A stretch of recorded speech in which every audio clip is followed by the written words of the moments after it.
Iran America तनाज़े में सूरत हाल हर गुजरते लम्हे के साथ तब्दील हो रही है। यूं ही ये महसूस होता है कि मामला मुआहदे के करीब आन पहुंचा है, तू ही कोई ऐसा बड़ा वाक़या पेश आता है कि जिसके बाद यूं लगता है कि अभी कुछ और होना बाकी है, अभी कुछ और कॉन्फिडेंस बिल्डिंग मेजर्स की ज़रूरत है। जैसे कि गुज़श्ता रोज़ प्रेसिडेंट ट्रंप ने यह दावा किया कि आज के रोज़ मुआहदा तय पा जाएगा, जिसके बाद कुछ तैयारियां तेज़ हुई। वफाकी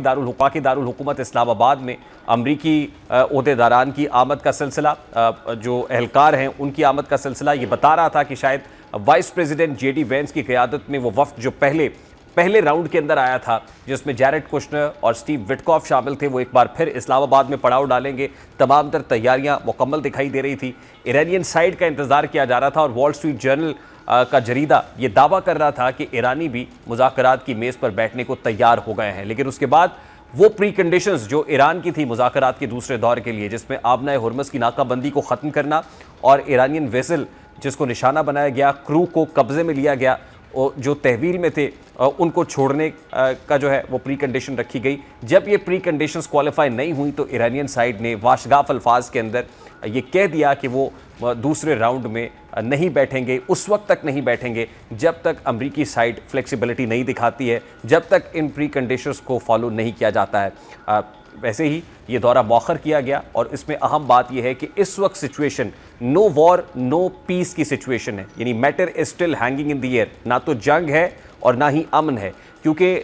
जो सीज़ फायर है प्रेसिडेंट ट्रंप की जानिब से वो गैर मुअय्यना मुद्दत तक के लिए मुलतवी कर दिया गया है और उसको कंडीशनल किया गया है उस डॉक्यूमेंट के साथ कि जो डॉक्यूमेंट जब तक मुरतब नहीं होता, जो इस बात की यकीन दहानी नहीं कराता है कि दोबारा से दोनों फरीकैन मेज़ पर बैठे हुए होंगे और इस तस्वीर को हल कर लिया जाएगा, एमिकेबली रिजॉल्व कर लिया जाएगा। लेकिन ज़ाहिर है बहुत सारे कंसर्न्स, बहुत सारे खदशात के बादल अब भी मंडला रहे हैं। वो खदशात ये हैं कि आज से पहले वो बेशक ओमान के अंदर होने वाला दौर हो, कतर के अंदर अमेरिका और ईरान के माबैन मुज़ाकरात का दौर हो, या फिर जिनीवा के अंदर हो, जब मामला मुआहदे के करीब पहुंचा तब इस मुआहदे से रूगर्दानी करते हुए सीज़ फायर की खिलाफ वर्जी की गई, अमेरिका की जानिब से ईरान पर अटैक किया गया। जैसा कि अब जिनेवा मुज़ाकरात के दूसरे दौर के अंदर मामलात मुआहदे के करीब थे तो अमेरिका ने ईरान पर इसराइल के साथ मिलकर एक प्रीएम्प्टिव स्ट्राइक के नाम पर अटैक किया और उसके बाद ये मामला इतना बढ़ा कि 40 रोज़ तक जंग की सूरत हाल इख्तियार कर गया।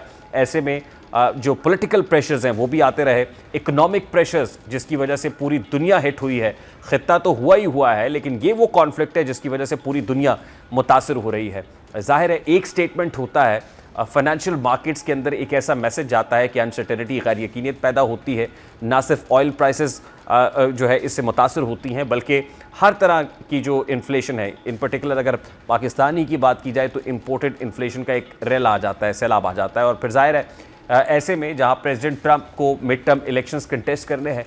उन पर भी पॉलिटिकल और इकोनॉमिक दोनों तरह के प्रेशर्स हैं। पॉलिटिकली इंटरनल प्रेशर भी है, एक्सटर्नल प्रेशर भी है जो एलाइज़ का है, और फिर इकोनॉमिक प्रेशर्स भी अपनी जगह पर मौजूद हैं। दूसरी तरफ यूँ लगता है कि Iranians have nothing to lose now. जो उनके इंफ्रास्ट्रक्चर को तबाह किया जाना था वो किया जा चुका, उन्होंने जो रेजिलियंस दिखाई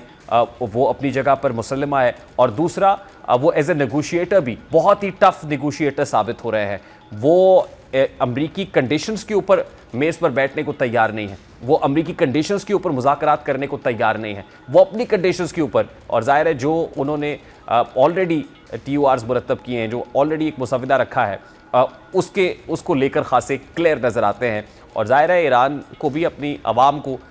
जवाब देना है, उनको भी सेटिस्फाई करना है। और जिस नहज के ऊपर मामला आ चुका है वो भी बार बार खित्ते को जंग के अंदर धकेल के, जंग की आग में झोंक के खुश नहीं हो सकते, बल्कि वो फ्यूचर के हवाले से भी कुछ गारंटीज चाहते हैं कि फ्यूचर में परमानेंटली इस मामले का सोल्यूशन निकले। As far as Lebanon is concern, तो इसराइल की जानिब से गुज़श्ता रोज़ लेबनान के ऊपर हमला हुआ, एक ऐसे वक्त में जब वाशिंगटन में इसराइल और लेबनान के माबैन मुज़ाकरात का राउंड होना था। उससे पहले इसराइल ने भी सीज़ फायर की खिलाफ वर्जी की, ट्रूस की खिलाफ वर्जी की गई, और कुछ ऐसी ही बातें अमेरिका की जानिब से भी की जा रही हैं, वेयर बैरिकेड्स ओवर बैरिकेड्स अभी मौजूद हैं। ईरान ये कहता है कि बैरिकेड्स नहीं है, ब्लॉकेज नहीं है, लेकिन अमेरिका ब्लॉकेज कर देता है और फिर उसको हटाने को तैयार नज़र नहीं आता। यानी एक तरफ तो आप रेजिस्टेंस शो करते हैं, एक तरफ आप धमकियाँ देते हैं, हतकामेज़ लहजा अपनाते हैं, दूसरी तरफ आप को ये उम्मीद और यकीन भी होता है कि आप मुआहिदा तय कर लेंगे। डिस्पाइट नोइंग कि आप जो दूसरे फरीक के साथ कर रहे हैं वो कम से कम इतना हौसला अफजा नहीं है उसके लिए। जाहिर है अब जब तक इन कंडीशंस को क्वालिफाई नहीं किया जाता तब तक ईरानियन साइड नहीं बैठेगी, और तब तक के लिए इसमें जो एक पॉज आया है, एक स्ट्रेटेजिक टाइम आउट लिया गया है, वो भी खासा उससे भी उम्मीद वासिक तो यही है कि ये इस स्ट्रेटेजिक टाइम आउट को कैपिटलाइज कर लिया जाएगा और अल्टीमेटली हमें उम्मीद भी रखनी चाहिए, पॉजिटिव भी रहना चाहिए, पेसिमिस्ट नहीं होना चाहिए। और हम ये समझते हैं कि इंशाल्लाह एक बार फिर इस्लामाबाद के अंदर दोनों फरीकैन बैठे होंगे। पाकिस्तान अपना सा किरदार अदा कर रहा है डिप्लोमेटिक डोमेन के अंदर और वो बड़ा इफेक्टिव होगा और अल्टीमेटली ये ऊँट किसी करवट बैठ जाएगा। Doctor Irfan Ali Fani international relations expert है, उन्होंने सारे मामले पर उनसे बात करते हैं। अस्सलाम वालेकुम डॉक्टर फ़ानी, बहुत बहुत शुक्रिया, thank you very much for joining us. सबसे पहले तो बड़ा सादा सा सवाल है, एक ऐसे मौके पर जहां हम एक्सपेक्ट कर रहे थे कि दोनों फरीकैन एक बार फिर मुज़ाकरात के दूसरे दौर में दाखिल हो जाएंगे और ये सेकंड राउंड इस्लामाबाद में हो रहा होगा, लेकिन ईरानियन साइड के कंसर्न्स को दूर नहीं किया गया। क्या वजह है? एक तरफ तो अमेरिका मुज़ाकरात चाहता भी है और वो उजलत में नज़र आता है कि मुआहिदा जल्द अज जल्द तय पा जाए, और ज़ाहिर है उसके बहुत सारे रीजंस हैं, उनके यहाँ भी कुछ प्रेशर्स हैं इंटरनल और एक्सटर्नल दोनों तरह के, लेकिन उसके बावजूद वो ईरानियन कंडीशंस को फुलफिल करने को तैयार नहीं। देखें, जो ईरान की तरफ से प्रपोजल इस वक्त जो टेबल पे प्रपोजल है ना, एक तरफ तो अमेरिका का प्रपोजल था 15 नुकात का, वो इसमें शामिल नहीं है। ये वो 10 नुकात हैं जो ईरान की तरफ से दिए गए थे, और 10 नुकात के ऊपर अमेरिका का मान जाना इस बात के ऊपर भी दलालत करता है कि अल्टीमेटली ईरान जो है वो इस जंग के अंदर अभी तक जो है वो अपर हैंड के ऊपर है। अच्छा, अब ये जितने भी नुकात हैं उन तमाम तजावीज़ को लेकर या डिमांड्स को लेकर, वो सारे के सारे एक दूसरे से इंटरलिंक्ड हैं। तो डोनाल्ड ट्रंप ने मुख्तलिफ जो निगोशिएशन के टैक्टिक्स है ना, उनको इस्तेमाल करते हुए ईरान के ऊपर जो है वो इन्फ्लुएंस करने की कोशिश की है। उसकी एक किताब भी उसने को ऑथरशिप के अंदर लिखी थी, how to make a deal. तो वो मेरा ख्याल है जो कुछ उसने किताब के अंदर बातें की हैं उनको यहाँ पे भी डोनाल्ड ट्रंप को अप्लाई करना चाहिए था, लेकिन ये वाली जो डील करता हुआ डोनाल्ड ट्रंप का जो लबो लहजा है और जो तरीकाकार है और जो उसकी स्ट्रैटेजीज हैं, वो एक ओपन एम्बैरसमेंट है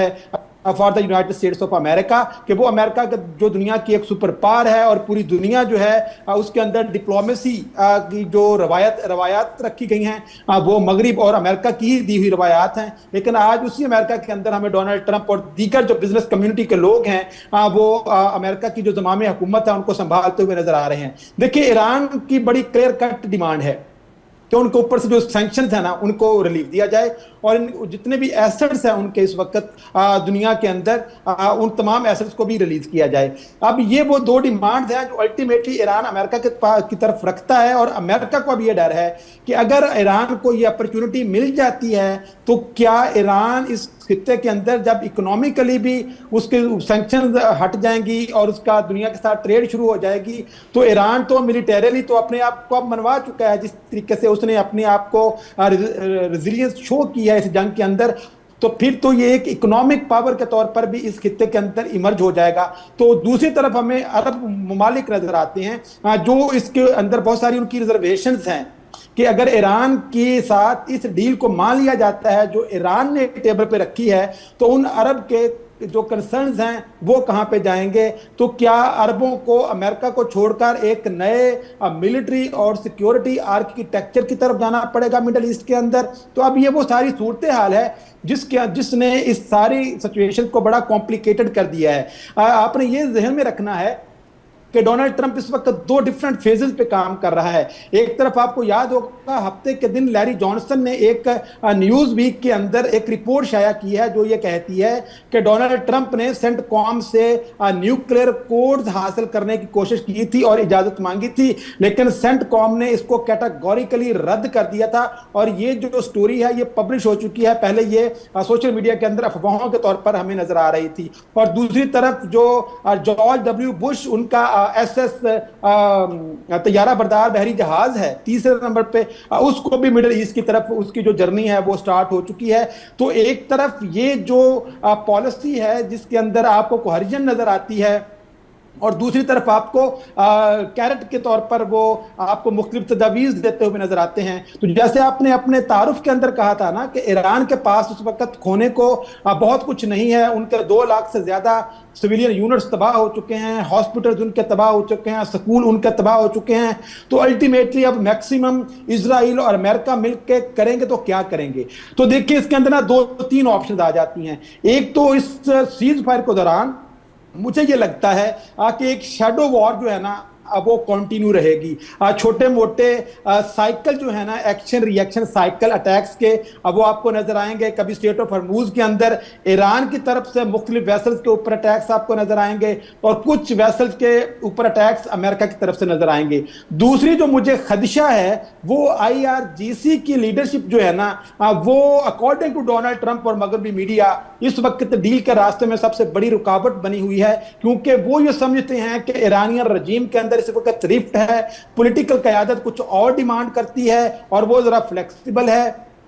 जबकि दूसरी तरफ जो IRGC हैं उनकी लीडर की जो डीकैपिटेशन है उसका मुझे खदशा है कि जिस तरीके से उन्होंने हिजबुल्लाह को और हमास की जो लीडरशिप को डीकैपिटेट किया, मुझे ये लगता है कि वो IRGC की जो लीडरशिप है उनको डीकैपिटेट करके तो फिर ईरान को नीज के ऊपर लाना चाहेंगे कि अल्टीमेटली ये जो हम आपसे डील का मुतालबा कर रहे हैं उस डील के ऊपर आप आ जाओ। और अल्टीमेटली ईरान को तो एक सैंक्शंस रिलीफ चाहिए है और ईरान ने तो ओमान की डील के अंदर भी ये कह दिया था कि वो बहुत हद तक यूरेनियम को इनरिच करने का जो प्रोसेस है उसको सस्पेंड कर सकता है। तो डॉक्टर फानी, जो तस्वीर आप खींच रहे हैं इसमें तो फिर जल्दी दोनों फरीकैन मुज़ाकरात की मेज पर बैठते हुए नजर नहीं आ रहे। आप ये कह रहे हैं कि टाइम बाइंग टैक्टिक्स है जिसके जरिए से कुछ वक्त निकाल के America will come back more stronger, ज्यादा ताकत ज्यादा तवानाई के साथ अटैक कर सकता है। जी रेहान, दोनों चीजें हैं, कैरेट एंड स्टिक पॉलिसी है। मतलब उनकी कोशिश ये है कि इनको टेबल पे लाया जाए, क्योंकि ये बहुत एम्बैरसिंग पोजीशन थी इस वक्त, यह सिचुएशन है अमेरिका के लिए कि उनके जो जेडी वैंस और दीगर जेरेड कुशनर हैं, Steve Witkoff, they were ready कि वो इस्लामाबाद की तरफ अपना जो सफर है उनको बांधें। लेकिन दूसरी तरफ ईरान जो है उनकी तरफ से किसी भी तरह का पॉजिटिव साइन नजर आ नहीं रहा था। तो ये वो चीज है जिसने बहुत ज्यादा एम्बैरस किया है USA को। तो अब इस एम्बैरसमेंट की शिफत को मिटाने के लिए अब दोनों सूरत हाल हैं। एक तरफ वो उनको ये लगता है कि हम, जैसे मैंने अभी आपको लैरी जॉनसन की वो बात भी बताई है कि ये भी उनके जहन में आ रहा है कि क्योंकि डोनाल्ड ट्रंप का जो पर्सनैलिटी है वो बहुत सारे जो 100 साइकोलॉजिस्ट जो है उन्होंने एक किताब लिखी है psychological case of Donald Trump के नाम से, और उनके अंदर वो डोनाल्ड ट्रंप को एक मेंटली स्टेबल पर्सनैलिटी के तौर पर नहीं लेते हैं। और इस वजह से वो ये कहते हैं कि ये अमेरिका की हुकूमत संभालने के लिए ये स्टेबल बंदा नहीं है। लिहाजा ये भी खदशात अपनी जगह पे मौजूद हैं कि डोनाल्ड ट्रंप जैसा जो शख्स है वो इस सिचुएशन के अंदर कि जब उसको लग रहा है कि मैं हार रहा हूँ, मिड टर्म इलेक्शन आने वाले हैं, मीडिया का प्रेशर है और दुनिया कह रही है कि अमेरिका ये जंग हार चुका है, तो इस सारे सिनारियों में वो एक अब केव के अंदर बंद है। एक तरफ नेतन्याहू की एक्सपेक्टेशंस हैं और लॉबी का उसके ऊपर प्रेशर है, और दूसरी तरफ ये अरब नेशंस हैं जो कि हैजिंग जो to from the American military जो फैब्रिक है उससे वो निकलने की जो है वो बात करते हुए नजर आ रहे हैं। तो उनके सिग्नल्स हमें नजर आते हैं। तो ये वो केव है जिसके अंदर फंसा हुआ है इस वक्त डोनाल्ड ट्रंप, और इससे निकलने के लिए मुझे यह खदशा है कि ये इसको अगर ईरान की तरफ से कोई पॉजिटिव सिग्नलिंग नहीं आती है आने वाले 1-2 दिनों के अंदर, तो हो सकता है कि ये सिचुएशन जो है ये दोबारा एस्केलेशन की तरफ but for how long they can drag themselves into it? President Trump के लिए जो मिड टर्म इलेक्शंस और फिर इंटरनल प्रेशर्स का मामला है, कितनी देर तक अपने आप को वो इसके अंदर ड्रैग करेंगे? देखिए ये बात आपकी बिल्कुल ठीक है कि ये जैसे 1979 के अंदर जिमी कार्टर के साथ बिल्कुल इसी तरह का केस बना था, जब ये 444 दिन तक ईरान ने अमेरिकन एम्बेसी को यरगमाल बनाया था या हॉस्टेज किया था, और ईरान इस क्राइसिस को जिमी कार्टर के इलेक्शन तक लेके चला गया था ताकि वो इलेक्शन हार जाएं, और जिमी कार्टर वो इलेक्शन हार गया था। और ये जो इस वक्त अमीदो यास का जो फिनोमिना है जिसके अंदर डोनाल्ड ट्रंप इस वक्त फंसा हुआ है, कभी वो आपको थ्रेट करता हुआ नजर आता है, कभी कंसेशन देने की बात करता है, कभी कॉम्प्रोमाइजेस करने की बात करता है, एक तरफ अवामी मूड भी उसके सामने है, मीडिया भी दूसरी तरफ है। तो ये सारे वो प्रेशर्स हैं जिनके अंदर मुझे ये खदशा है जिस तरह का उसकी उस्ताद तबा है कि वो कहीं कोई ऐसा कदम ना उठा ले जिससे पीछे हटना जो है वो ना अमेरिका के लिए पॉसिबल होगा और ना जो दीगर इसके अंदर फ्री कैंप हैं उनके लिए पॉसिबल होगा। अगर ये पाकिस्तान अपनी पूरी कोशिश कर रहा है, अगर ये दूसरे राउंड के अंदर दोनों फ्री कैंप इस्लामाबाद नहीं आए हैं, और लेकिन पाकिस्तान जो कीमत अदा कर रहा है इस अमन को कायम करने के लिए, वो कीमत भी बहुत थोड़ी है। बेशक हमने एक हफ्ते से इस्लामाबाद को लॉकडाउन किया हुआ है, स्कूल बंद हैं और वहाँ पे जो रोड्स हैं उनके डायरेक्शन को तब्दील किया जा चुका है, तो ये सारी चीज़ें अपनी जगह पे हैं। लेकिन अल्टीमेट जो पर्पज़ है वो इस खित्ते के अंदर अमन का कयाम है, चाहे वो किसी भी कीमत पर हो, चाहे वो पाकिस्तान को 1 महीने तक दिन रात एफर्ट करना पड़े। ये ना सिर्फ हमारी अपनी सालमियत के लिए और इस पूरे खित्ते की सालमियत के लिए और पूरे आलमी अमन के लिए बहुत ज़रूरी है। बहुत बहुत शुक्रिया डॉक्टर इरफान अली फ़ानी।